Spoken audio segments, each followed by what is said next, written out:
Right. Welcome everybody to the IAG Thursday Thing, this thing that we do every Thursday where we all hang out, tend to have a topic or two to chat about, and sometimes we have really cool guests, just like we do this week. I'm pretty stoked about this one because there's a few brands in my personal life that are very special to me. Obviously, IAG is one of them. And there's a couple others that I can name, Fuel Lab being one of them, but one of them that I have been very diehard with for over a decade now. It really has been that long. I'm real close to it either way. It's for a long damn time. Okay, has been Fortune Auto. Fortune Auto is a suspension company based out of Virginia.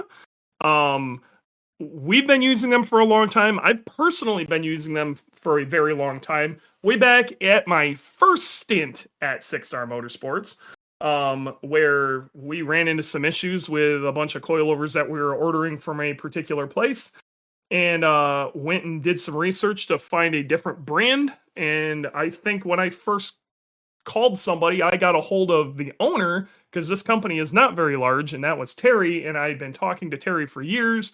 Now Terry's he's finally let other people start running the place, and Fortunato's doing its thing. But today we have Zack, who is Zack Peterson, who is one of the R&D engineers for Fortune Auto. But again, as he'll tell you, it's not a very big company, and when it's not a very big company, you may have one name, but you have many hats. And I'm sure he's going to have some highly entertaining stories of this. But I'm super stoked to have you here, Zack. How you doing, man? I'm doing great. Thank you so much for inviting us on. This is an exciting opportunity. I think, especially in our community that we kind of cohabitate in, the Subaru land, if you will. There's, Yeah. Your name is tossed around a lot, so absolutely familiar with you guys as well. Yeah, I mean, we're kind of that thing. Something like that. So one of the things I've always wanted to do is, and I didn't realize it till well after I started working for IAG, is Fortune Auto isn't that far from IAG, and I kind of want to make a trip down there and maybe do a video or something, just poke around. I think it'd be fun. You guys always have guys like the Gears and Gasoline guys over at your shop, and poking around. But I'd like to see it for myself. Put a few names to faces, people I've been talking to for a really long time. For the longest time, the only person I knew on a face-to-face basis was Terry. And then then you Devin and some of the other guys, and I'd like to meet you in person. It'd be cool. This is honestly literally we met 5 minutes ago, and that was they put you up to this, and I think we're gonna have some good stories. So if you don't mind me asking, without me putting a bunch of words in your mouth, what do you do for Fortune Auto? Some of your hats and stuff like that. And tell us a little bit about yourself. What do you drive? What do you do? What's the situation?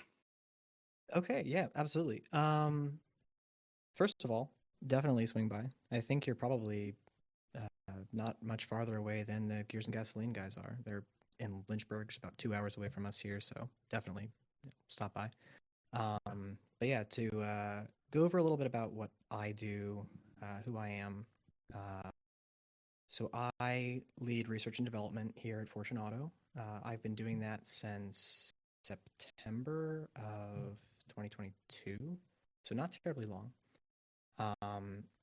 The primary thing that I've focused on since starting working here is improving our ability to really quickly and algorithmically create ideal coilover setups. So that could be for, whatever car you have, whatever scenario you have. My goal is to be able to take in as much data as possible and generate a really ideal scenario for that. Okay. So do they have you doing a lot of the like new platform development, or are you kind of mixed in both? Like, hey, somebody's trying to do something batshit crazy with this car. They're going to be running 3,000 pounds of downforce or something. I mean, are you doing both? Like, what's your situation? So the primary focus, and I see some things in the chat here about my volume. Yeah, I was turning down my input volume instead of my output volumes. That's my bad. Um, there you go.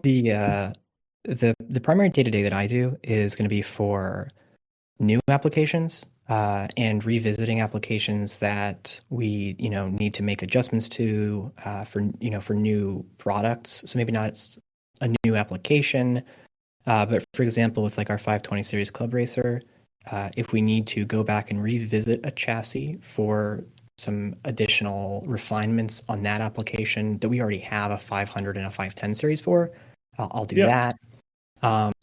The day-to-day kind of custom setups for big aero cars or cars that are using like a bizarre custom suspension geometry that has like cantilevers, or maybe like somebody's thrown a double wishbone setup onto a car that didn't have one in the first place, and they need to figure out like what kind of spring rates to use on this suspension that doesn't exist on anything else. That stuff is going to be primarily handled by our motorsports coordinator, Devin. yep. That'll be, yeah. So if you mentioned him earlier, you've interacted with him.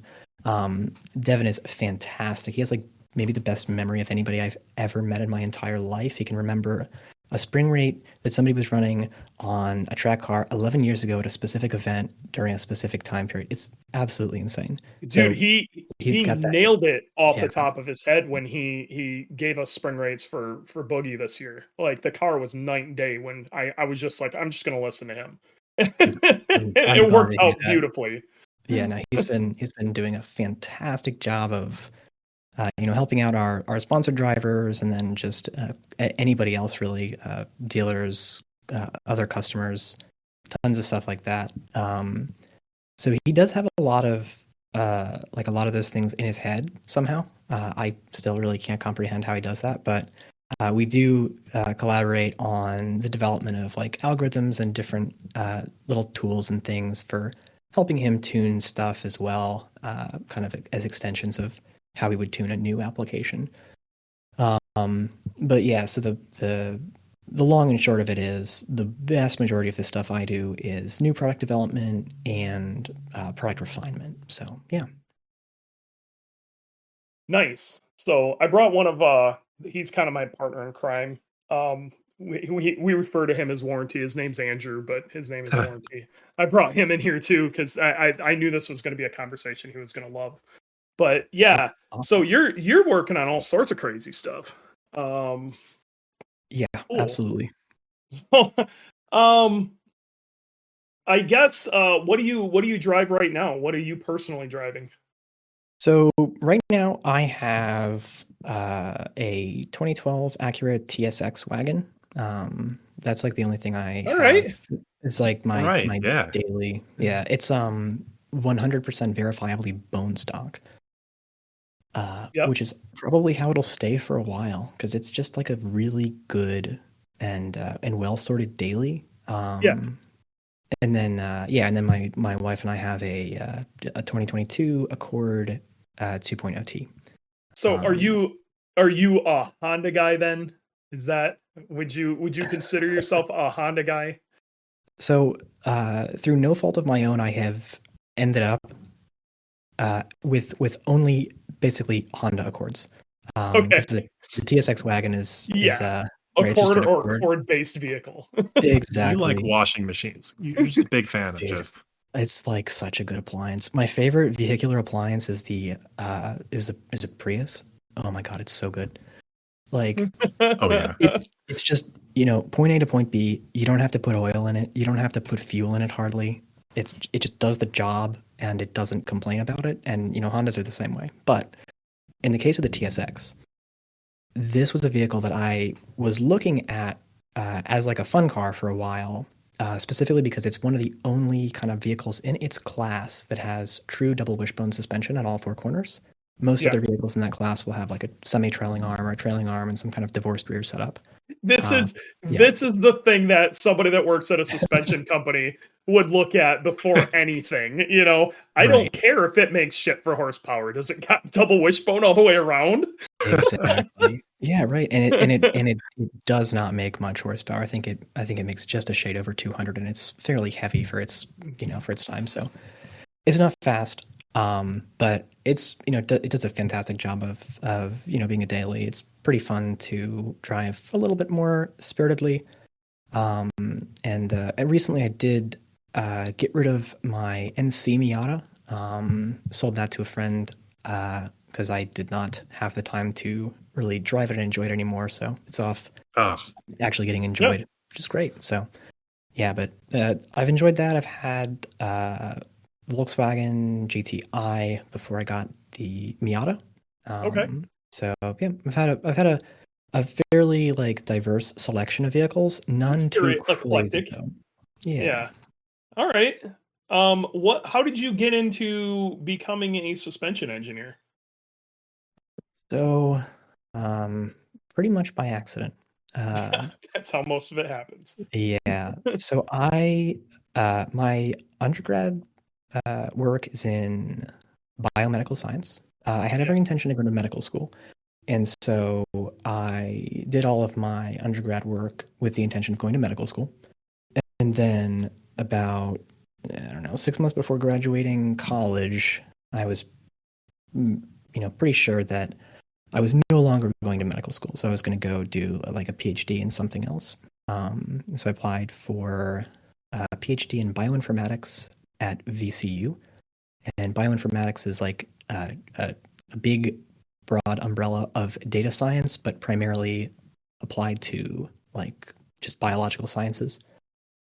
So I applied for that. I got accepted to a PhD at VCU. I did a year of that, and then if anybody knows anything about like science and psychological research and things like that, I was almost ready to submit my IRB paperwork, and that's just a bunch of big forms that allow me to do human subjects testing. And so I was kind of at an impasse because I was feeling a little bit kind of burnt out with the research that I was doing after only a year. It was, I was about to make a pretty big jump in my dissertation work. But if I made one more step, I was going to have to do like a lot of paperwork and basically commit for the next 3 years. And so I was looking around at different options. I had recently, or at that point, my wife and I had our first child, and so we were kind of like thinking about different situations for like how to manage incomes and stuff like that. At that time, I was at home doing like school part time with our daughter, and my wife was working. She's a social worker. Sure. And so we kind of decided that maybe it was time to trade places. And so I started looking around for different job opportunities, like in the just general like data science or biological sciences realm, looking for some like psychology things or lab technician positions. And I saw that there was a position open at Fortune. And so I sent it to a friend of mine because I knew he was interested in applying. And then a month later, he had not applied. And I was still exploring different options. And so I just applied on a whim. And then I interviewed the next day. And I was the last interview for that cycle, I believe, of hiring for the new R&D position. And and that was it. So here I am through a very long and winding road. My background in like automotive stuff has been pretty much purely hobby and like just personal interest. I had a lot of like physics and math courses in college because of the way that the thing was set up. Go ahead. You were a car guy before you went to Fortune, or did going to Fortune make you more of a car guy, or was this like I like Nerf guns. You know what I mean? I know this sounds stupid. I have a whole bunch of Nerf guns. I would call it a exterior hobby of mine. You know, was it kind of like this outlier side hobby of yours that you like to mess around with, and then like you got a career in it and became more involved, or were you like, you know, what's your relationship with cars then? That's actually really wild, and I like to hear this. That you know, you're a highly educated man, okay? And it's Yeah, somehow. you're not just some punk off the street saying you're an engineer, you know. This is actually really cool to hear. I mean, on paper, I am definitely just some punk off the street saying I'm an engineer. Yeah, whatever. My degree says, doesn't say any engineering, but I do have, coursework in that area. Data sciences are a part of that, though. Yeah, they are. They do help in a pretty roundabout way. Although I have been able to integrate a little bit of that. But from the motorsports and like just general car stuff side of things, it was always kind of like just like you said, like an outside hobby. It was something that I would I was interested in, just kind of Sure. on the side. My dad was big into autocross in the mid early 80s. He had a Ford Fiesta Ghia, which he wide bodied and built the motor on. Wow. Yeah, in the 80s. That's what's up. Yeah, he was looking at back then he got the car, and as he tells it, at that time they were built in England because the Ghia had a Lotus motor in it. Yeah, and so people so they understand, there was the Ford Fiesta, and then the Festiva was built after that based off of like a Daihatsu or something. And then the Fiesta came back again as another small vehicle, but the Fiesta was originally a very small. If I remember right, like you just said, it was built in England. I'm pretty sure that was a very European little hatchbacky thing. Very reminiscent of like a Mark I Golf. Yeah. Yeah. That's pretty cool. Yeah. So there's some history that gets you into cars. Your dad was a serious autocrosser. He's wide bodying cars in the 80s. Yeah. That's awesome. He had to pull all the wiring out of the car when he got it because it was like all European wiring, and apparently there was some reliability issues with that. Yeah, with any European car at that time, the wiring would just fall apart.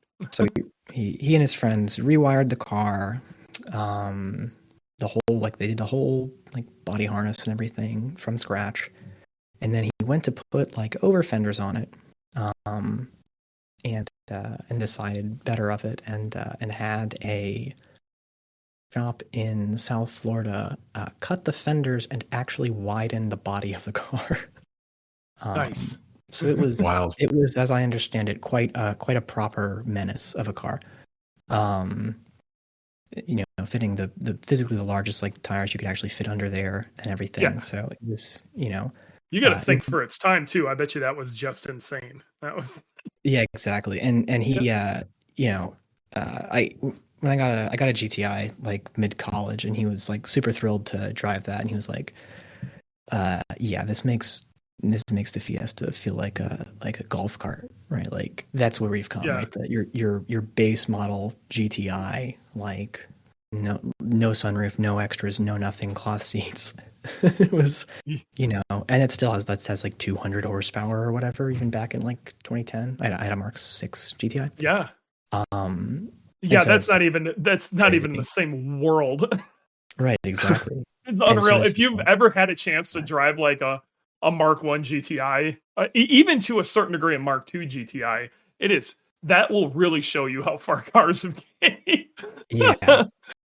No, we live in wild times, man. So yeah, cool. But that's been in my genetics. Basically, it's just kind of been in there for a while, and then I had this opportunity, and now it's like a high level obsessive problem. Now, as you could expect, I imagine. I mean, you're amongst amongst friends here. You're in a safe place. We can talk about it. So, what does your dad think of it? Sorry. Yeah, that's a great question. No, I mean he's thrilled. He's always been interested in this stuff still. He just kind of goes through these phases. So like when he was young, he put all his money into cars. Then he got a little older, got married, had kids. That took up a lot of money, and then when he started having more disposable income, he started doing mountain biking, and so. All right, yeah, a lot of suspension in there. Yeah, but there's That's true. There's this genetic factor of you put all of your extra effort and all of this extra energy and money and attention into one specific really niche thing. Yes. So now it's guitars. Now he just buys a lot of guitars. You know what? Everybody's got to have their thing, man. Exactly. Mm-hmm.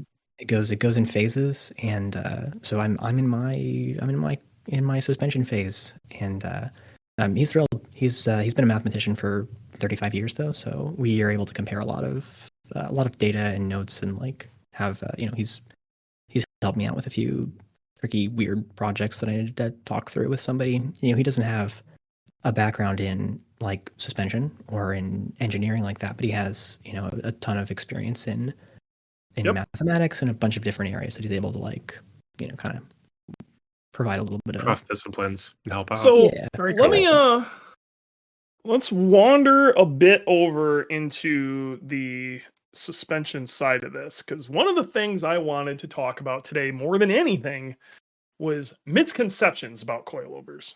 Okay. And just in general, some of this directed almost directly towards Fortune, and some of this just in general. So the first one I desperately want to get out of the way, and I hear this all the time, is a coilover is going to ride rough. Okay, like a coilover is a race product and it's going to ride rough. Okay. What do you say to that? Okay. I will say that if you're looking at numbers to determine truth, then yes, that's the truth. But if you're looking at definitions, then no, that's not the truth. Coilover is just like a term that's been adopted. I don't know where it originated. Coilover has been integrated into a kind of slang speak in the car community. It's now a colloquial term for what Fortune makes, right? A aftermarket, a race damper, or just a full replacement aftermarket piece of suspension. When I think in actuality, or at least the way that I think about it, a coilover is just a coil or a spring over a damper. So it's just what a lot of people would refer to as a strut, right? It's just a name for a suspension piece. So it's almost like a format more than any. So a lot of when people refer to coilovers, especially when you're talking automotive aftermarket, most people shoot straight to your typical spring over a shock situation. A lot of format too. A lot of times that's not what it is, but most people are thinking adjustable suspension. But if you're thinking Focus ST is where the first thing that comes to mind. The spring's not even over the shock. Yeah, I like to call that a coil next to on the rear. It's not exactly an over. Yeah, exactly. Coil adjacent. But yeah, right. That's it's a spring and a damper, and they are together as one unit, and that's a coilover. And that can reference a lot of different things. But yeah, I agree. The term for coilover has come to mean adjustable aftermarket suspension more than anything else. So now let's live within that realm, okay? Because this is how, unfortunately, we're not going to do God's work here and say adjustable shock suspension, whatever, however we want to go about this. It's going to be set. It'll be coilover forever. The same way that people think turbo lag is when the turbo actually comes into boost, when that is boost threshold. It's I've tried. Right. We're not fighting that. Okay. So, now we're living in so within that, maybe I should use the term harsh. That the ride quality is immediately poor when you put a coilover on your car. Yeah.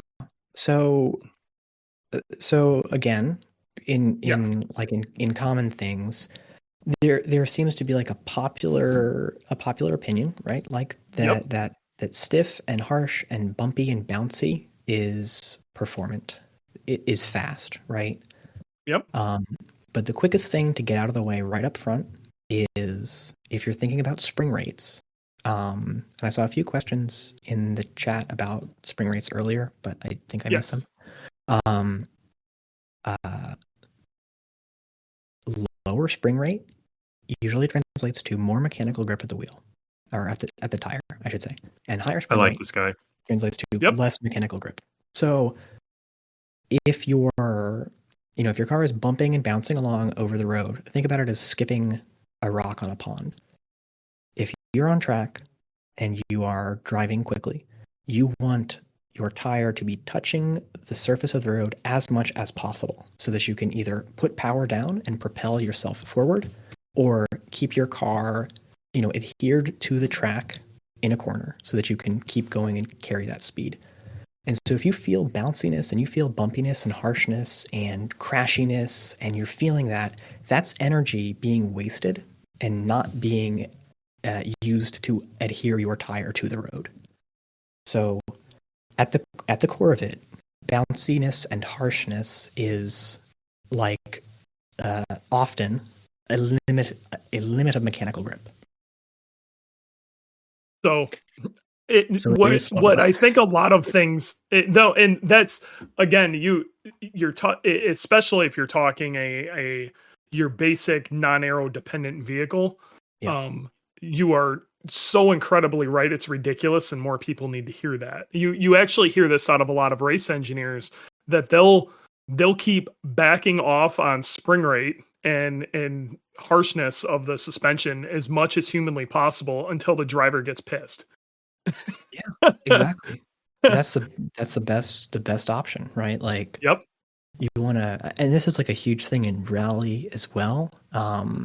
Limiting spring rate and letting the damper do the work is like a very popular tuning technique. Soft springs, very long springs, tons of travel means more tire contact. Yep. That was actually one of the things we had to modify on Boogie recently as we went to, we just basically had everything crammed together. And it's one of the big problems that you have on so I don't know how familiar you are with the Subaru lineup, but I'm pretty sure you know plenty. But in 2008, they switched the multi-link rear suspension, and like the shock itself is extraordinarily short. And it doesn't give you a lot of room for a long spring or a long shock. There's some interesting things that I think we've been bouncing around with Devin on trying. It's something I'd like to try on our drag car even, of maybe doing some geometry corrected arms and like a raised top hat to try to cram something longer in there. But I don't remember where I was going with that. Either way, there's a lot to that. So that's one of the myths, and I think you've kind of covered it. It's more of a format. It doesn't necessarily mean it's going to ride awful. Like a perfect example of this. Let's go back to the actual topic. I do this a lot, and you just got to bear with me. This is my ADHD going nuts. That's why I'm here. It's exactly why he's here. So going back to the topic, if you were to put somebody inside like an E36 M3, it's like my favorite example. Okay. That car performs great. It doesn't have a ton of body roll, but you'd have a hard time unless you were driving around in like Detroit. Somebody saying it's overly harsh. I think from the factory, that's probably one of the best suspensions ever. And in a way, I think that's what a lot of people wish they could get and think they can't unless they either spend boatloads of money or whatever. So, okay, let's go to my next misconception because this is a big one. It's just my daily driver. I'll be fine with X junk random suspension. Like it's it's only my daily. You only need nicer suspension for the track is essentially what they're getting at. What do you say to that? Oh, yeah. Your spine will thank you later if you choose a different path. Yeah. Yeah. I mean, there is definitely something to be said for not spending money on a beater. Now, there's nothing wrong with that. Yeah. Cost per mile is a great metric by which to choose a car in some cases. But if you need to replace the suspension on your beater, on your daily, the absolute best case scenario is buy new OEM struts or new OEM shocks. Those are going to give you like the best ride and the best performance because they're designed and engineered, for example, like let's take Honda, right? To think that, that Honda, who spent probably like pushing into 7-figure ranges on developing the suspension on a Honda Accord, for example, to think that you're going to do better than them with $300 and an eBay account for a daily, exactly. Yeah, for an eBay coilover, it's gonna kill it. It's gonna be very hard. Yeah. Let's throw this in here. Okay. Let's say your suspension looks good, but you're this guy who's like, yo, this car's got too much wheel gap or whatever. I want to make this, so they just throw a basic, drop spring on it. Versus doing a proper coil. And the reason they did the drop spring is they truly believe that it's going to ride and perform better than a properly engineered coilover. Yeah, no. I mean, there's a fantastic place in the market for lowering springs, and interesting. And there's a ton of lowering springs that are fantastic. Because the OEM dampers, again, they're going to maintain the factory geometry that Honda spent millions of dollars to develop. And if you throw that away, you better be prepared to figure out how to make it good. And so that is where aftermarket adjustable suspension comes in. Yes. If you engineer it correctly, if you spend the time to set up your spring rates, to verify that you're not, throwing your caster and camber curves out the window, that you're not moving the strut axis around, and this is especially prevalent on Subarus. Right? Like you got your strut in the front, and that's going to take a ton of side load just because of how it's set up. And so shock calibration and the angle at which the shock is mounted in relation to the knuckle is really important to maintaining good stability. If that's not done correctly, you're going to get either an iffy ride, you're going to get some weird noises and clunks, or worst case scenario, you're going to get stuff contacting where it shouldn't, right? Like if you're not setting up your bump travel appropriately in the front, your tires are going to smash into your fenders all the time, and that sucks, right? And that gives aftermarket suspension a really bad rep because there's a lot of it out there that a well-trained individual can take a cheap coilover and can set it up and make it maintain appropriate geometry, but it takes a lot of research. Yes. And so that's what I do, right? I try and do that research ahead of time so that when you buy a product from Fortunato, you at least have some expectation that some work has been done ahead of you getting this product to prevent those kinds of things from happening. So one of the big things I really wanted to hit on, and this is huge too. This isn't so much of a misconception, but a statement. A well set up set of, cheaper junk coilovers will outperform a poorly set up set of nice coilovers. Okay. I mean, would you agree with that? It depends on who's setting them up. Like if you're saying you give I'm saying you have somebody that has a fairly good idea of how to set up suspension correctly, but they were given a set of, I don't know, let's call it some random Southeast Asian child labor statistic coilover. And then, so this person has a very good idea of how to set up said particular chassis, but they're given this, let's call it mediocre at best product.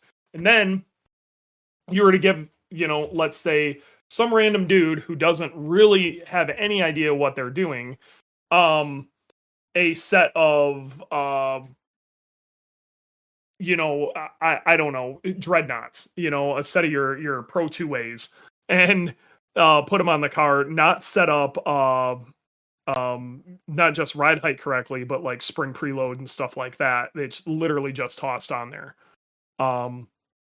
The set of $500 junk coilovers are probably going to outperform the $4,000 set of Pro 2-ways. Oh, I mean, so yeah, yes, on the fire. Yeah, like without a doubt, and specifically using the multi-ways as an example for that. Yep, like that puts you right in that territory. Those are products like our Pro Series shocks, like our remote reservoir multi-ways, like the Dreadnoughts 2-ways and 3-ways. Those are custom order only. Yep. There's no default. So you have to have a baseline understanding to even order those from us. You say that, but then they go used. I'm just saying. Do.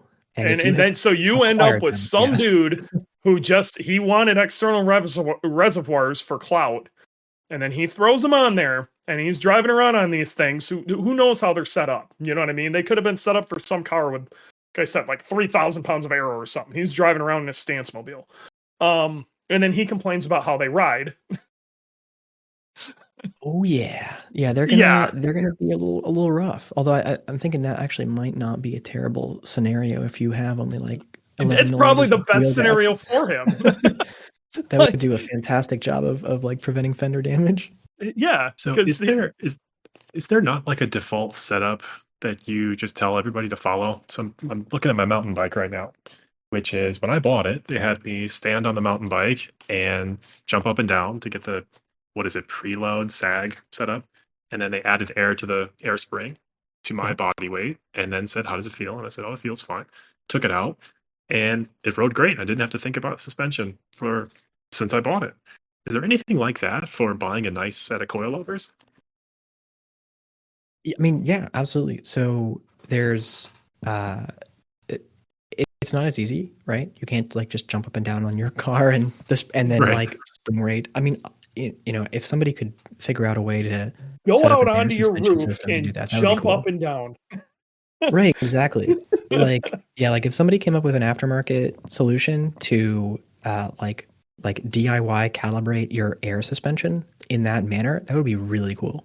But until then, that's what we'll do during our R&D process. We will take a car, for example, for the Subaru community, Fortune bought a VA2 WRX so that we could go through that chassis and revise it because that's one of our most popular applications. Yep. So we've had the VA chassis application available since it came out, right? But there's always room for improvement. And so we picked up the car and we just started effectively from scratch. So you're starting by weighing the car. You can weigh the car with and without passengers just for, baseline perspectives. But most importantly, you're getting weights, you're getting corner weights, you're getting unsprung weights. You're using that to calculate sprung weights. And then from there, we're kind of figuring out what the ideal circumstance is. And that really depends. There's a lot of subjectivity to it. Because that's another thing I was going to get at. I was going to say, driving the VA on its stock suspension I got a little bit of an insight into why a lot of our Subaru customers tend to prefer a firmer ride, because the stock suspension on the VA WRX is pretty firm and bouncy from like a suspension technical standpoint. The stock bump frequency on that car is very high for a road car, and so for us to start at a place like, I believe for a long time our default has been like 8K on that chassis. And that puts it in a really good place for like the vast majority of daily use. But it can be a little bit harsh for some people. So what we like to do with all of this data is be able to do, kind of what Devin does, right? If somebody calls up and says, hey, I've been recommended your 500 series, but I rode in my friends and they're just a little bit harsh. What can you do for me? So we would then adjust according to our measurements and dial in a setup exactly what they want within the range of day-to-day operation or within the range of track use. So we have those kind of spectrums available where you can have if you're getting technical, you want to think about like the bump frequencies, which are measured in hertz. It's like basically how many bumps per second your car is going to do, how many oscillations up and down. And so like really high downforce cars and like your LMP cars and stuff like that,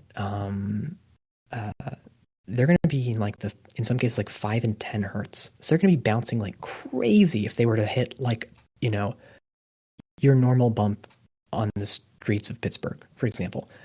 It would go sky high, right? Because they have very, very, very carefully engineered suspension to be extremely fast on a very smooth surface, right? But like a GR86, for example, that somebody's going to drive every day to and from work, and then they're going to take it out on the weekend and enjoy it on public roads safely. And those public roads may not be paved as well as a track. So we want to put the stock bump frequency into consideration. We'll take a look at like what the stock spring rates for the car were. We'll see how they compare to what we think feels good, because there is a huge element, again, of subjectivity here. It's what we think feels good as well as what we look at the numbers and see what is good. And so we try to strike a balance between those two. Obviously, focusing on track performance is really huge for us. And so we want to, give everybody the opportunity to have that nice adjustment range where they can experience a good, firm, performant ride if they were to take it on track or on a smooth, prepped surface, and then back it off for daily use to absorb more of those bumps. So in a kind of a roundabout way, our defaults are there just to give people a part number to add to cart, and it's going to be pretty good for a lot of people. And those are those are developed. This is one of the reasons I really like Fortunato, and this is, I know a little bit about you guys' background, but I want to make sure people understand.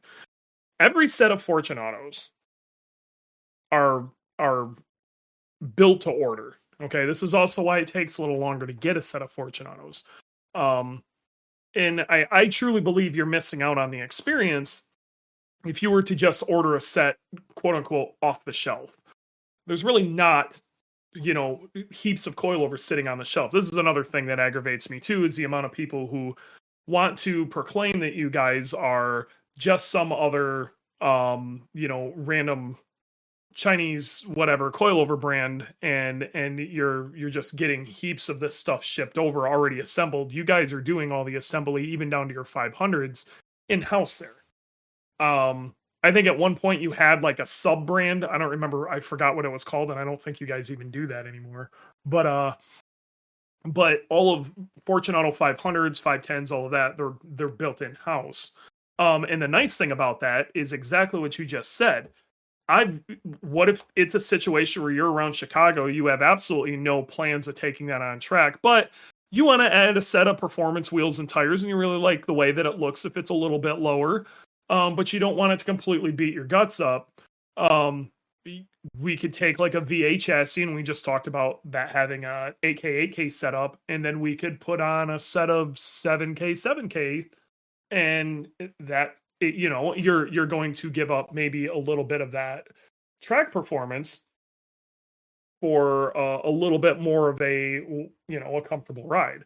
Or are you? So yeah, That's I mean, so I think another thing that one of the things that kept us with you guys with Fortunato was when I first started with you guys, we were doing a lot of GD chassis STIs. Yep. And okay.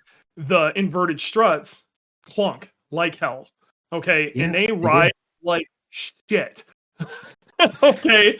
So we would put a set of coilovers on, and the car would not only handle better, but it would ride better. And it was that was one of those highly enlightening things. Now that kind of inverted a little bit when they went to the GR and the multi-link and put a significantly softer suspension in. But I don't know if you remember that time. What's your thought on 4 struts?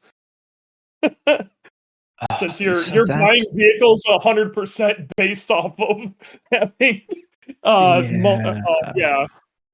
having double wishbone all the way around. I'm sure 4 struts makes you cry.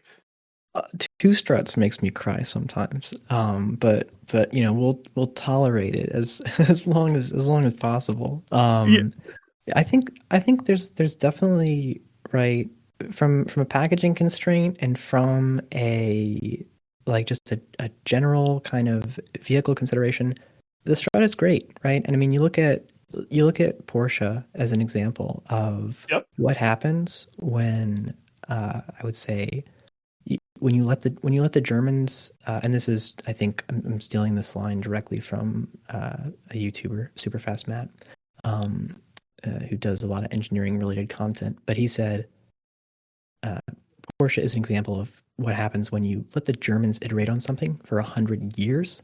So they've taken the McPherson strut, which is like, by all accounts, probably like the worst option for a performance suspension. Yes.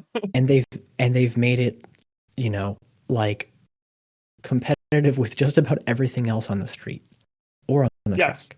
So it's a consideration for packaging constraints. Obviously, you have to sell cars to people, and people have things, and things need to fit in cars, and struts take up less space. You can fit more things in your car with struts, and there's nothing wrong with that. I think it is honestly a pretty easy shock to tune. There's less like secondary forces and other things to consider when you're tuning a strut, because it's usually very close to a 1-to-1 motion ratio.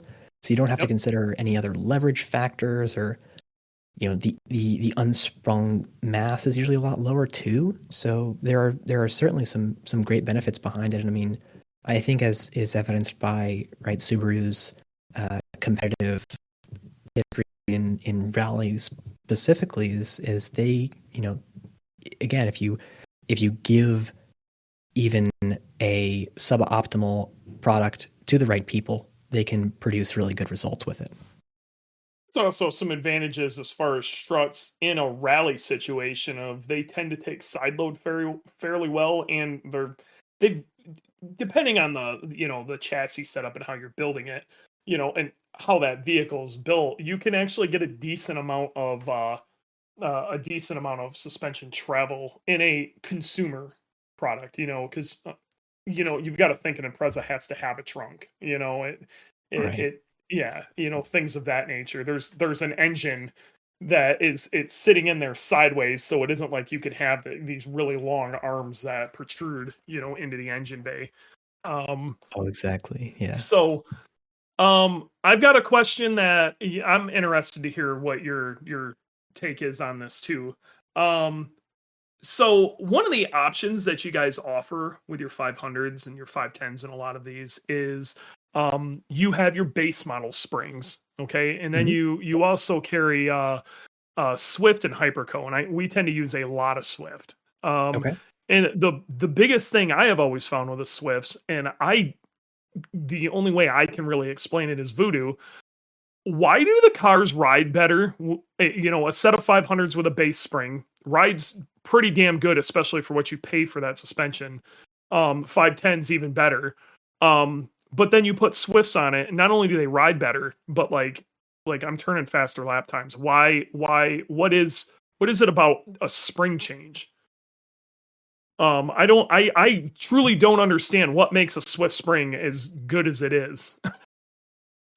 Okay. So there's a lot of like I think like metallurgy factors that I have no comprehension of Sure. with the way that their alloy works. To put it like I very very surface level, their metal I believe has like a higher elasticity. It wants to react faster and return to its original form faster. So it's no pun intended. It is a swift spring. It's going to react quickly. Yep. It's a Um, springier spring. it's a springier spring. It's a faster spring, but it's also a lighter spring. Yeah. So from a ride quality perspective, a percentage of your unsprung weight is part of the damper package, your coilover that you have on, right? Um, and so a lighter spring on there leads to less unsprung weight, which is usually improves ride quality as long as the damper is set up correctly. Um, and then I think the most important factor in ride quality, and you can see this in the design of OEM springs, fewer Yes. coils and more stroke. That was exactly what I was about Yeah, to ask, because I've absolutely. noticed that about Swifts, that they tend to be they can achieve the same spring rate using less metal. So like they don't Exactly. have to coil it as many times, and that's going to lead to more stroke. And some of that actually helps, because if you have more of an area for the shock to move in, the shock has more ability and more time to control that motion. Am I getting Exactly. that kind of right? Yeah, 100%. More stroke, more movement of the damper piston inside of the shock, and that just, it's more energy dissipated that would otherwise be transferred as NVH into the cabin, Yep. and would otherwise be, wasted potential grip. So yeah, absolutely. It's down to some metallurgy witchcraft in how they actually make the spring, and then the construction, like the physical design of the spring is a little bit more slender. It's a little bit lighter, and it has a significant amount more stroke in a lot of cases. So yeah, Yep. but that's the biggest factor by far, I think. So I know we're hammering on springs here, but Oh yeah. Ryan at Turbo Time, who is a longtime listener, he was actually on the show the other day. He's asking, he's an OG Hyperco fanboy. Do you got any thoughts on comparing those two? Are they both kind of the same concept, just different brands? Or is there something I don't quite understand with that? I got to be real. Me personally driving these, and I'm just going to throw my 2 cents out there. I've always found the ride tends to be better on the Swifts, but I don't. That's my 2 cents. Yeah, I'm glad you brought that up because I was going to interrupt you and ask if I could address that question that I saw in the chat. Yeah, So I love to talk about this. The difference between like Hypercos that are in-house springs and Swifts. sure. Probably like the biggest thing with Hyperco is Hyperco's parent company, and I'm blanking on the name right now. They make a lot of things. They have like a huge, huge umbrella of manufacturing capability, Sure. and so Springs is like a very small element of that company. Kind of like Um, Honeywell would yeah, make. Yeah, they made Garrett for the longest time, and right, they also exactly. make like crazy machinery for other stuff and turbine engines and like, yeah. Right. So they have a ton of other industry data and insight pouring back into the manufacturer of their springs and stuff. And so as a result, while Swifts will often ride better than Hypercos, if you are tuning a car for very precise use, if you need a very specific spring rate on track, Hyperco will give you the I think across the board, the most accurate spring rate and the most consistent spring rate per spring. If you buy a 350-pound spring from Hyperco, it's going to rate 350 pounds. If you buy a 350-pound spring from Swift, there might be some more variance there. And so that's actually a really, really great. I'm happy you did bring that up, because that's another thing you tend to see. The cheaper the spring, it tends to be the less accurate the spring. There are some situations, let's say an 8K spring could be anywhere between 7.5 and 8.5, you know what I mean, from like variances side to side, because we're talking like super cheap shit ass coilovers. Then I think you guys actually changed for your base springs. Actually, that had to have been like 4 years ago, 5 years ago or something, but you guys changed who you were getting those from, and the quality of your base spring went way up. And I do remember that specifically, but so that's really interesting. So the Hyperco, due to, you think, some of their other industry, their fingers in other areas of the industry, you believe that their manufacturing process or whatever has made them make the more accurate spring. That's what I've seen from. That's cool. From personal testing, like on a spring rater, and then also from like anecdotal, people talking about their experience using Hypercos in racing industry in the past. My assumption is that their other industry ties have a lot to play in that. And a lot of people don't seem to. I mean, all Swift does is make springs that I know of. Okay. Right. Exactly. A lot of people don't seem to know or quite understand that, there's a lot of different things can play in. So if you got somebody else within your like industry umbrella that's, messing around with particular metal treatments or something like that could definitely bleed over. And yeah, so that's super interesting. Maybe I should try a set of Hypercos. But what I have found, and I am going to say this, the Swifts tend to ride better, at least absolutely across the board. Yeah, and I if you're dealing with like a race car and with aero, things like that, and you're really aiming for a very particular spring rate, the Hyperco might actually be the better option. That's super interesting to hear, and I've never actually heard it broke down that way. That's pretty cool. Yeah, no, Hypercos, they have a ton like insanely high granularity in their part numbers. Like you can find just about everything you need. And interestingly enough, they are also like one of the only places I have ever seen that makes an aftermarket composite leaf spring for the Corvettes, which is an absolutely bizarre niche thing. But Hyperco makes an aftermarket composite leaf spring, which just blows my mind. That's cool. I've always thought that it's a leaf spring design, but it's a transverse leaf spring, and a spring is a spring. You know what I mean? If it's exactly. So I honestly, if you could harness that, there's nothing wrong with that suspension design. Most of those guys tend to go to a coilover setup just due to options of finding other springs and things like that. I wonder if those are like freakishly expensive. I couldn't find a price on the website, so I'm going to guess yes. Yeah. You got to ask. You can't afford it. Exactly. Yep. So, that's really sweet. So, what has been? Got a question. Okay. Yeah. Got a question about suspension tuning.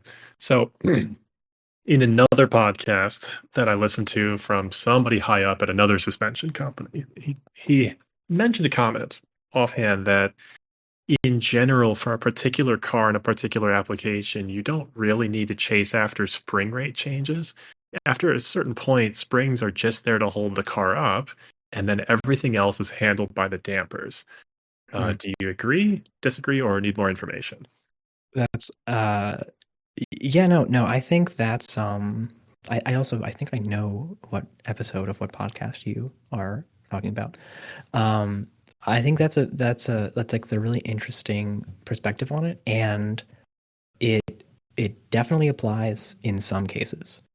Um like in, you know, in aero stuff, it absolutely applies because you have, you know, when you have uh you know, the load, effectively the load on the suspension changing so dramatically depending on the speed and the condition of the environment around the car. The spring is just a, you know, it is just a platform for the car. And then you really are relying on the dampers to control that mass in a beneficial way. I think on street cars and on grip cars, there is a limit at which that becomes true. But it, you know, it's I think platform dependent, but I absolutely agree to that sentiment in the appropriate conditions. Okay. Now, we talked about this earlier, but I wanted to go back to it and ask. So, lowering springs have their place because you're still getting the benefit out of the OEM dampers, or what exactly is that niche that they fill? So, I mean, in my opinion, if you are, you know, for example, let's take like a new BMW. Let's take like a G20, an M340i, and you have your eye on a set of wheels and tires, and you're like targeting a very specific fitment, and you will not drive this car on the track ever, and you are, you know, you just want this car to be daily usable, you want it to look good, you're targeting this fitment. There are a few reasons that I think lowering springs are really beneficial in that area. First, again, I think I mentioned the geometry. So you still maintain the manufacturer's intended operating range of all the suspension links. You're not going outside of that range. So If for it's street designed well. usability, Right. Let's throw that out there. There are poorly designed lowering Yeah. springs, and a lot of that exists within the Japanese side of stuff. But we'll well, continue on, and then I'm going to back this up. but the nice thing about the nice thing about lowering springs, right, is as long as you're not changing the pickup points, even if you're sitting on the bump stops the whole time, you're still within the operating range. You haven't shifted the strut top, you haven't changed the strut inclination. And so theoretically, even if you're just literally effectively riding on the bump stops, which, you know, I have definitely seen some that do that, a bump stop is a spring, and you can definitely ride on bump stops if you want to. I wouldn't recommend it, but they are a spring. But yeah, again, if you're targeting like a specific ride, you know, ride height, and you do not intend to use it on track, and you want close to OEM ride quality, the best thing you can do is, you know, put a spring on there, maintain all your nice NVH isolating materials in your mounting points, and maintain your nice squishy factory bump stops. Maybe cut down a few millimeters for clearance. And with the new BMW specifically, wheel to strut clearance is very, very tight. And so when you put a aftermarket coilover on, usually what you have to do is change the strut inclination a lot to angle the coilover away from the wheel so that you do not rub the wheel against the spring. Because on aftermarket coilovers, the spring is going to come down a lot farther than it will on the OEM strut, where it sits kind of like up above the tire in that big bucket. So if you can keep all of that together, then it's, you know, it's good for a specific customer, a specific niche, and especially on modern cars with adaptive suspension. That's a huge issue for you know, modifying your suspension, because oftentimes the adaptive suspension is really, really good, and the use case by which you need to delete that basically puts you in a position where you're probably not streeting your car anymore. So you're going to change a lot of other things as well. But yeah, that's my take on it. It's just, the more I have worked in aftermarket suspension, the more respect I have for OEM engineering. So Okay. I gotta add to this then. One of the things we saw it a lot in the Subaru community, right around the '08 to 14 time frame, especially in the early '08s. Those cars were so butt ugly. Everybody was just desperately trying with the WRXs, trying to make something that wasn't hideous, and they tried and failed. You tended to get a lot of people running lowering springs because coilovers at that point, a lot of improvements have been made. But you had a lot of people trying the lowering spring setups, and then very, very shortly thereafter, the shock would fail. I cannot tell you how many times you would see that, working at Six Star. And some of that is, I was in the Chicago area and the roads were terrible. Okay. Yeah. So, what's is there, I think there's such thing as a bad lowering spring. And I guess, my understanding of why they would fail so much is they were actually running outside of their operating range. You can bounce off of a bump stop to a certain degree, but if you're crashing into it too much, things are gonna get hurt. Yeah. So I guess is there such thing as literally like a shock hanging out in an area it shouldn't be? So it's interesting you bring that up because I think you're absolutely correct about the operating range, but in my experience, it's a different operating range. It's actually Okay. the dampers like rebound control range. Okay. In a lot of like twin tube OEM style struts, the rebound valve, it's going to make a certain amount of force, and again, it's usually tuned for ride quality rather than handling. And so, if you put a significantly stiffer spring on that, like a lot of the low the low effort lowering springs, that's going to put a ton of added force onto your rebound circuit, and way more in a lot of cases than it was designed for, because they're calibrated for a specific spring, and if you exceed that range, you can damage the damper in those ways. So physically, bump I never stop actually looked at engagement. it that way. Yep, bump stop engagement all the time is terrible, right? Yeah. And eventually over time, you're going to wear out the bump stop too if they're like a like a poly foam or something that's going to degrade with significant use and constant pressure. Sure. Eventually you're going to be looking at metal to metal contact, and when you're looking at metal to metal contact, you're not in a good place ever. But you've seen a lot of cases where like I see this in like Honda Fit forums. Okay. Yeah, like and usually old threads with a lot of reference to like really, really stiff springs, especially in the rear. Those rear struts will just get obliterated if you put like a stupid stiff like progressive spring that people would do on there. That's just the case, right? Because I think the OEM spring on the rear of the Fit is like 125 pounds per inch. It's nothing. Like it's basically a helper spring on any other suspension. And so if then you go to a spring that's like progressive, where it will fill the space that it needs to so that the spring doesn't fall out. But then the second you set the weight of the car down on it, it turns into like an 8K. So like greater than a 400-pound spring. Yes. You've effectively quadrupled the load that strut or that damper was ever supposed to experience, and it just destroys the rebound circuit. Well, there you go. That's a huge issue with those, especially. But back Yeah, in the we day, at used to least. see it all the time in the rear.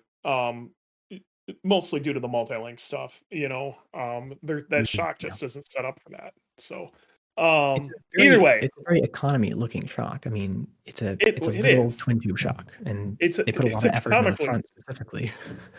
well. They a lot of people are like, "Whoa, multi-link, the geometry will be better. This is an improvement over the old strut suspension." They did that because they wanted a good way to give you more trunk space. Yeah, It yeah. was More not trunk done for space. performance, my guys.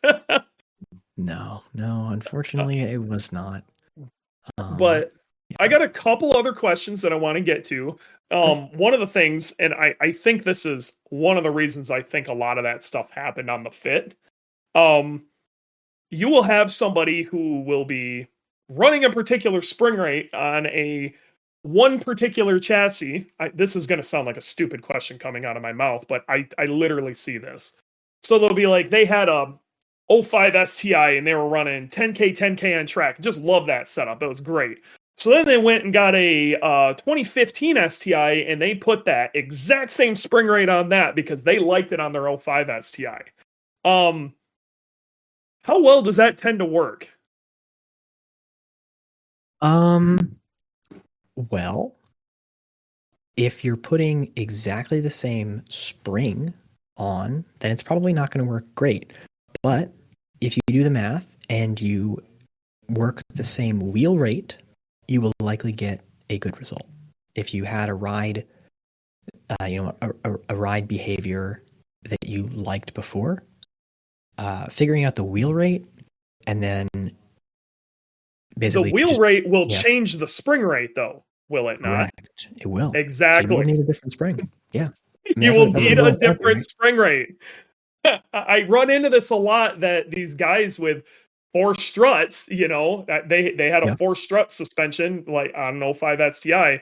Like, man, I had these, they were great. I want that exact spring rate on these because I want it to feel the same. I'm like, it won't feel the same because your rear suspension is completely different. And it's, I've had people in Time Attack do the same thing. Notable people. Yeah, I mean, okay. It's not always intuitive, but yeah, no, it's there. There's so much more to it. Is really what I'm getting. It's a system, and it must be treated as a system. Same thing with coilovers are one piece of your suspension system, and then there's arms, in our case on boogie, knuckles, things of that nature, front and rear sway bars, where the weight is. Lots of stuff can really go into how this vehicle is going to handle and ride. Tires, geez, I can't even believe I went past tires like that. Yeah. But it's a system, and it needs to be looked at as a system. And It's not buy this piece and then I'll upgrade to this piece later and upgrade. It's not like you're just going to progressively, like if you get something that's set up for the end goal, but you don't have everything else to make that work, that particular piece might feel like ass. Sometimes that is unfortunately the set of coilovers that you set up for. I want to go bonsai track use, and I digress. I run into that all the time. That's a me thing. So I want to answer a couple of questions that I have in the chat though. Okay. GT58, he's very insistent that we answer this question. So Dom from Get a Dom Tune, he's kind of a big deal inside of the Subaru community. So I don't want to, Dom's good peeps. He's a big fan of the Hyperco springs. And I remember Hyperco and Ibach, him and I don't want to keep beating springs up to death, but he has seen, and I'm buddies with Dom, and I've heard this from him. He has seen Swift's sag. Now, with that stated, he and I have never seen that happen on a Subaru application, but are there certain applications or certain situations that maybe a Hyperco might be the better? Have you ever seen spring sag on a Swift spring? I have personally never seen it, but I have heard that referenced. Yes. Yeah, I mean, I think it's definitely down to the use case. It's definitely down to like the kind of chassis. Like you said, I don't think I've heard of that on a Subaru. but I also haven't heard of it on Hypercoast. However, uh, I think this must have been a while ago. This is far before my time. I've heard of Hypercoast like slightly deforming over time, like Mhm. getting like bananaed a little bit, Okay. but not very commonly. And I know they have a great solution for that, which is their very cool hydraulic spring perch, which allows the spring to actually articulate and maintain like a linear actuation. Those are Yeah, super cool. those things are great. They're so neat. I looked at the actual schematic of the thing, and it's like it's so simple. It's brilliant. Yep. That's a fantastic product. But yeah, to kind of just summarize real quick, I am aware that there's like experience with with Swift's sagging, but I've personally never experienced it, and I don't have like a specific idea about why it would be and why it doesn't affect others. I don't think I've ever seen it, but when I do hear about it, I tend to hear about it in the extreme. If I remember right, and this is me just I'm kind of shooting at the hip here, but I feel like I remember it being on a coilover converted Corvette, which if you think about it, that car was not designed to be that way, and there is a lot that goes. Those guys in Kentucky know what the hell they're doing.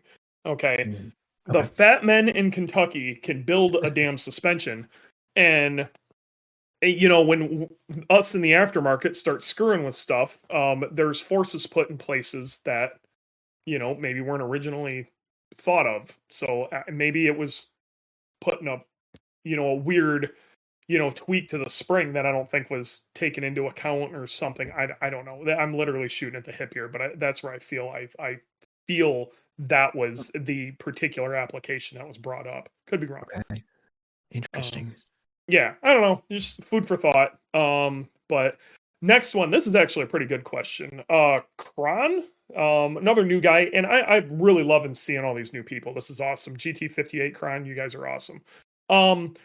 Would you recommend corner balancing for competition applications, or do you find value in it in daily driving? I think is what he's saying is for competition applications, it's kind of you should corner balance. Even though I'm going to be real.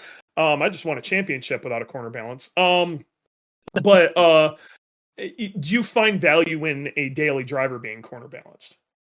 I mean, I think there's value in, just about anything like that. If it's something that you are interested in doing, if you find that the specific characteristics of your car, like if you are that attuned to the way that your suspension feels, then yes, for that person, I can absolutely see value in corner balancing for daily driving. Mhm. If you're just driving your car from point A to point B and you don't even think about the suspension while you're driving, I do not see value in it for that person. So it's very subjective. But kind of yeah, where I'm at. I've been asked this before, and what I usually tend to tell people is if if you're doing performance driving with your car, let's say you go up in the mountains a lot and rip corners and stuff, if that's what you tend to do a lot, and even if that's something you do on the way home, you know what I mean, quite a bit, maybe a Yeah. corner balance is going to be worth it to you. If all you're doing is driving around, maybe going to some car meets, and once a year you may or may not go to a track day, Yeah. and the lap time doesn't really mean a whole lot. Yeah. I think Adam D said in the chat exactly what I was going to say as soon as you were done, which is Yeah. if you have to ask, then yes. Yeah. Yeah, there you go. Like if you're thinking about it that hard, do it. Yeah. And it's, believe me, it's not going to hurt in any way other than your wallet. Exactly. There's no downside to a corner balance. Yeah, right. And if you have the means and the opportunity to to DIY it, then it's a fantastic learning experience, and Sure. it gives you like a really good sense of ownership of the way that your car feels and rides, and it's it's absolutely something to be proud of if you can do that yourself as well. Question from the chat that applies to me. Advantages Okay. of camber adjustment at the top versus at the knuckle. So I put on eccentric bolts to gain a little camber in the front of my BRZ, for example. Mhm. Yep. Okay. Advantages. More adjustability in motorsports applications is better. Again, it's going to be subjective and like a tuning tool. If if you want to clear tires, for example, having the ability to change the entire strut inclination significantly is a very beneficial, like a huge benefit. Because depending on the size tire you're running, the tire might and the offset as well, it might make contact with the coilover, right? Because again, that's there's a lot of aftermarket elements at play there, and so like OEM fitment is no longer guaranteed. So being able to just take the entire coilover and just lean it away from the wheel, that's a huge benefit. As for the actual effects of that, um, I can't really speak to any specific benefits. The only caution I would say is the farther you lean that strut over, the more like kind of secondary loads it will take. And so on applications like that, you're going to want to kind of keep it as close as possible to the strut inclination that was on the OEM setup, unless you are changing other pickup points or other geometry corrections. There you go. That makes sense to me. Yeah, I mean I guess that's not exactly how anti-dive and anti-squat works, but there tends to be almost like a binding effect if you go lean stuff too far over and expect it to work within a particular plane. And there are other things that may cause you big headaches. Oh yeah. Let me see. So Cortez is asking, I think this is applicable to most vehicles, so this is a pretty good question. He says it might be off topic, but for the VA chassis, and honestly, this is for all chassis, I've heard lowering the ride height throws off the kinematics and can actually make handling worse on track. I'll be the first to tell you, yes, depending on if you get to a particular point. This is why you have to talk to somebody who knows what they're doing. Is there any truth to this? And is ride height versus kinematics relationship accounted for when tuning dampers? Okay. Yeah. So, the ride height thing on the VA, and I mean, I guess on everything that's like, I don't know, what do you call that? Is it safe to call that like Subaru Global Platform, right? That Yeah, Subaru Global, 2.8. basically anything 08 and up, WRX and STI. Yeah, Or I like to refer to it as multi-link cars. Because multi-link for cars. us, Okay, it's either four struts or multi-link in the rear with struts in the front. sure. Yeah. So okay, yeah. So on multi-link Subarus, right? And a lot of multi-link cars, yeah, if you lower it outside of the operating range, you're going to have to move some of the pickup points around or change some of the length of the links in that system to maintain like an appropriate camber curve. Your center of gravity and your roll center, their relationship will change, and that will change like basically how much roll the car will have, effectively how much force the act of going around a corner will have on the suspension. That changes. And so damper tuning is something that can be accounted for there. But I think if you're getting to a point where you're needing to change damper tuning because of your ride height on a Subaru, you might want to just get a better bump stop. So like that's yeah. I've got a few things to kind of say on this. So for years we were running 07 STI knuckles on my GC. This was right up until not last year, but the year before. Long story short, you can make up a lot of. You can make up for some of the handling issues with, doing some trickery with dampers, but the reality of it is camber curves and stuff. If you over lower something, your camber curve is going to go in the toilet. And in some cases, especially with stance cars or overlowered cars, you may actually lose camber under compression versus gain it. And that crossover happens at a lot higher ride height than you would think. In the rear, especially with multi-link cars, not only does the camber curve get goofed up, but there's also like a toe curve that you kind of have to account for too. And when you lower it, crazy things happen. And where I tend to see really crazy things happen on the multi-link cars isn't actually with track cars, it's with drag cars. And those cars do some wacky shit when they try to like slam second and third and they like bounce down really hard. And then all of a sudden these cars are looking at walls. Which I think there's ways to fix that, but that's a whole different story. But with Boogie, we went over to a drop knuckle setup front and rear, and everything that we had been doing with suspension tuning got thrown right into the garbage when we did that because our camber curves made sense now. We immediately had more grip.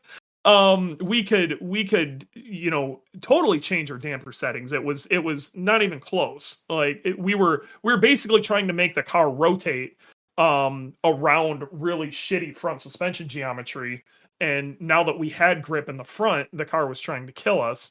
And it was great. Like, I mean, I would rather my car be trying to kill me and I have to dial it back. That's something you never have on a Subaru. But again, it's a system is really what I want to kind of get at. And if you lower the car with a Subaru, it's honestly much past like an inch. You start really throwing stuff off. Yeah, it's and also, I mean, especially with like if you're trying to do that with stock arms, good luck. Yeah, have fun. Yeah, like if you're going to lower your car more than an inch, it's immediately time for probably adjustable ruler control arms and adjustable toe arms. Usually, like there's a lot there. Yes, in the rear, it's adjustable control and toe for anybody who's looking to drop anything more than an inch on a VA. Like that's immediately like this is what you need. In fact, I'm getting asked to put a suspension package together. And that's one of the things I'm going to be working on is you need a toe and camber setup to make this work. I don't think people are going to be happy when I hand over the amount that this actually costs to do it correctly, but I refuse to do it wrong. So, that's awesome. Oh, what are we doing? At what point would you recommend?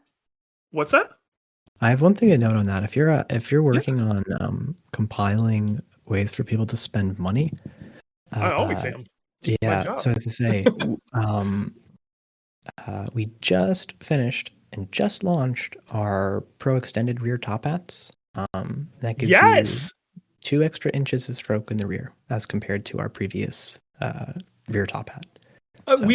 I would like to talk more about that, but for the multi-link guys, that's awesome. Everybody should have that. The BRZ guys, like every single customer I send is probably going to be getting that.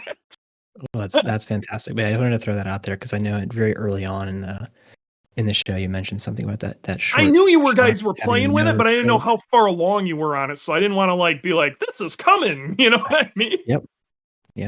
No, that's fantastic.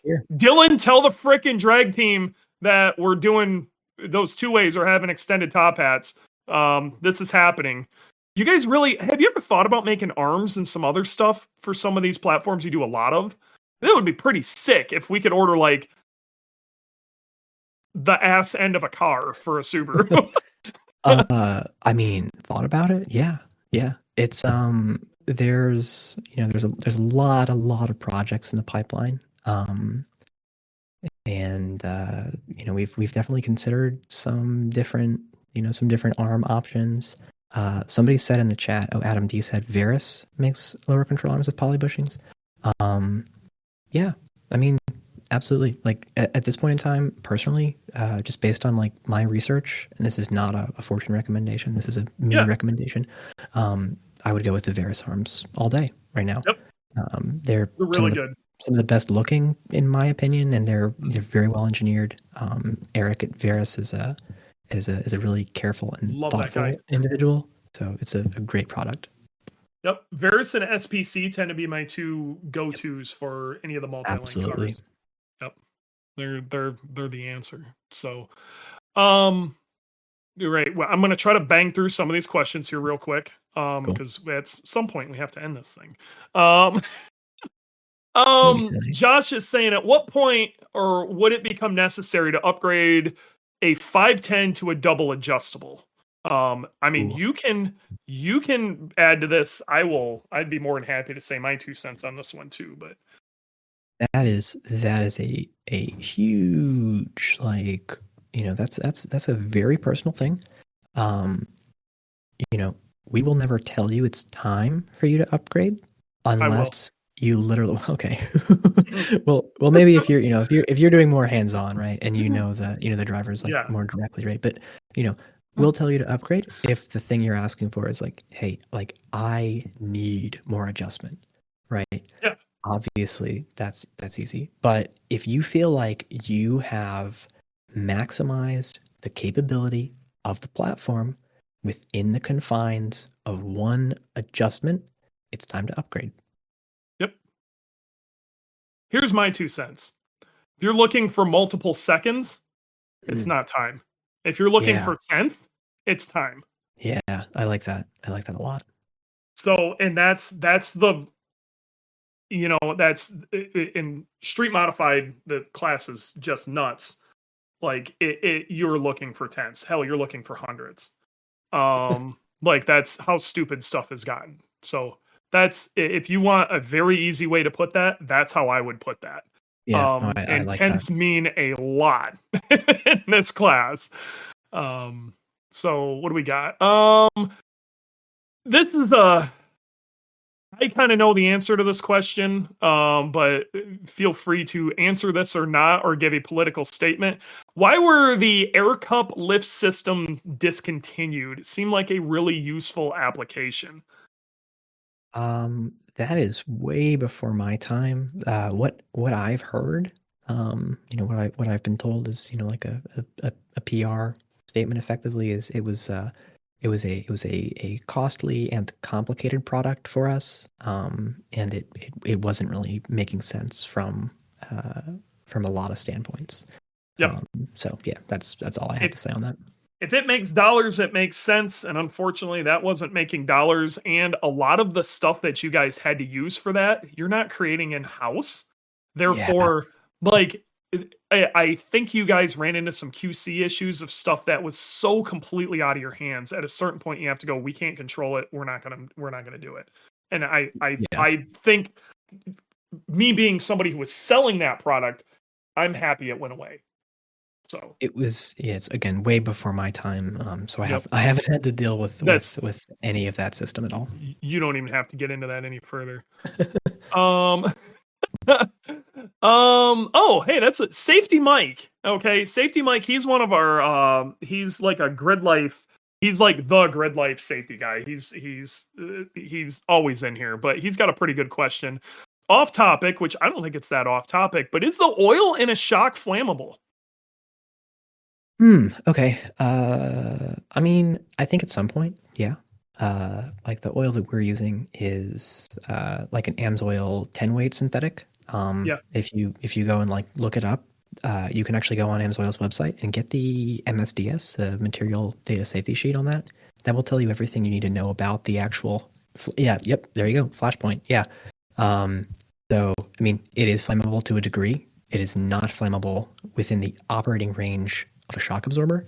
If it were exposed to an open flame outside of a shock absorber, it might catch on fire.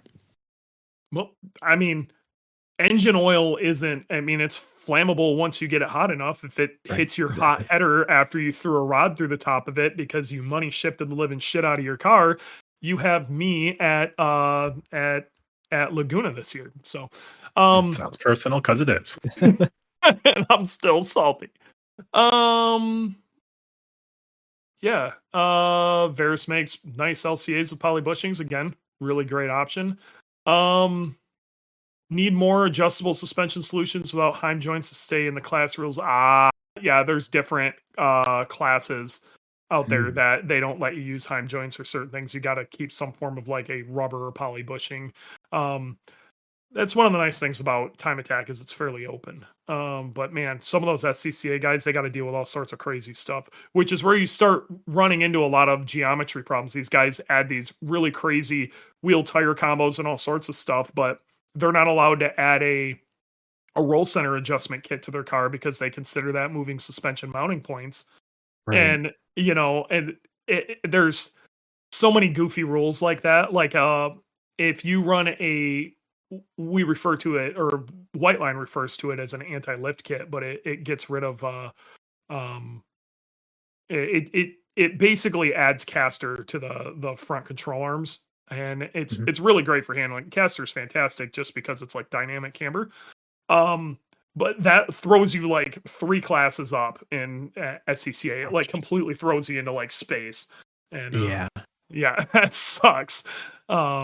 But is what it is. It just depends on who you're working with and what class you're in and what you can and can't do. Right. Exactly. And I think we're gonna end it on this one. It's just a funny quote from Cortez. Says, "Anything is a smoke machine when you use it wrong enough." Oh yeah. So Zach, this was great, man. I'd love to do this again. We actually had a pretty good turnout here. It went a little longer than I was hoping for it to go, but I think we really went over some good topics. I learned a little bit. I hope some people out in the crowd learned a little bit. And if people need to get a hold of you or Fortunato, what's the best way to do it? Yeah, absolutely. Thanks for having me. I really enjoyed chatting with you guys, and I hope I've been able to provide satisfactory answers. Absolutely. I think you've been fantastic, man. Honestly, this was great. This it. actually is better than I thought it was going to be. And that's being as honest as I possibly can be.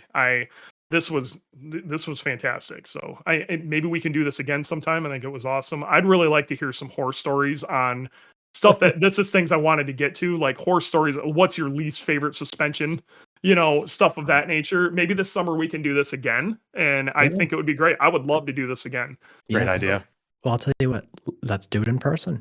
Let's hey, that'd be fun. Do it in house. That would be sick. I'll bring the hopefully I'll have the podcast equipment at that point. We can go down there and literally do it in house and there you go. Chat it up. Does Terry even come into the office anymore? I'd love to see Terry. I love that guy.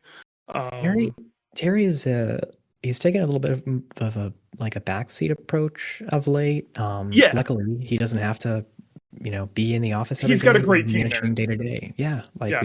We've been able to keep things kind of buttoned down, so he doesn't come in every day, but he's still here. It would be sick to have him come in, and I'd like to hear some stories of how Fortune started, hurdles that they ran into. More of just like, I want that as I do this segment called Talking Shop.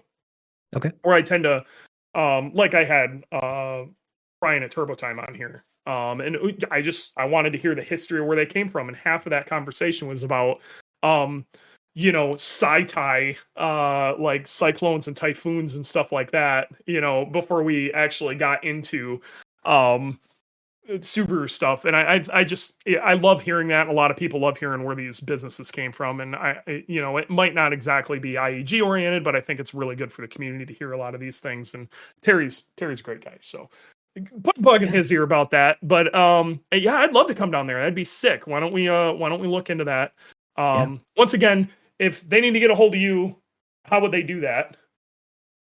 You can always reach out to us on Instagram. That's a good way to kind of get in touch and just start a conversation. Sure. If you want to start a more formal conversation, shoot us an email, sales@fortune-auto.com, or you can just go to our website, fortune-auto.com.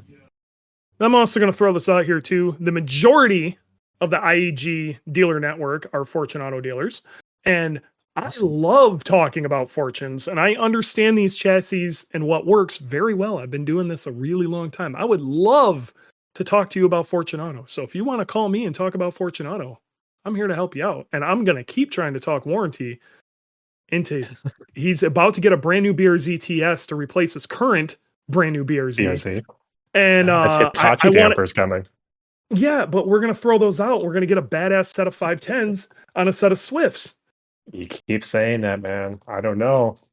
You can Hey. prove to me that dynamics are better. We'll do it. We're gonna do it, and it's gonna be so hard. sick. It's gonna be sick. It's gonna be sick. I have All no right. need for coilovers. I have a need for better performance, better adhesion. Yes, and we can do that. We can Yeah. do it. We can have your cake and eat it too. Tell him, Zach. We can certainly try. We will do our very best to meet the needs that you have for, again, whatever it is. On See? track, on the street, we'll use our capabilities to give you what you need. my needs Ironclad are- warranty. Ironclad. He says it's happening. My needs are Dewey and Zach both need to say, this is magnificent. Yeah. Okay. And we can do that. And let's do it. That'd be great. Why don't we bring your car to Fortune and do it? That would be awesome. Why don't we Great this idea. summer, you and I both go down there and we'll talk to trip, him in person. Podcast, and then, a little bit of video. And we'll pick your coilovers up in person that you're gonna have already ordered up and ready to go. Stick the car on the shock dyno and go, this is why it's better. Data. Exactly. Math. This is gonna be great. Why are we not doing That's a great idea. This is awesome. This is fantastic. It writes itself. All right. It's been real. It's been fun. It's been real fun, guys. We will see you next week. I think we're gonna have an argument next week, which is gonna be great. Yeah, we'll see you then. And thanks for tuning in. Later.